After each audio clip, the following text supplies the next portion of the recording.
দেখেন গরুর পূজা কিভাবে শুরু হয় পৃথিবীতে প্রথম। বনি ইসরায়েলের এক দুষ্ট লোক ছিল, নাম সামিরি। সে সবাইরে বলল তোমাদের স্বর্ণগুলো ফালাও। স্বর্ণগুলো ফেললো, বনি ইসরায়েলের স্বর্ণগুলোকে গলিয়ে গরুর বাচ্চা বানালো, গোবৎস। জিব্রাইল আলাইহিস সালাম যে জমিনে এসেছিলেন, ওই ফেরেশতার পায়ের নিচের একটু মাটি সে বুদ্ধি করে প্যাকেটে রেখে দিছিল।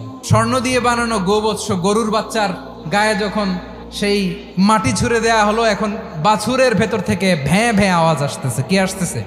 সবাই তো অবাক।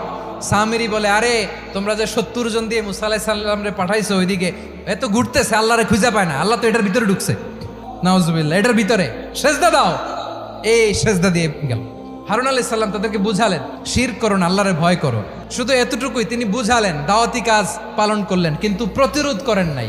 এই ঘটনা থেকে শিক্ষা কি?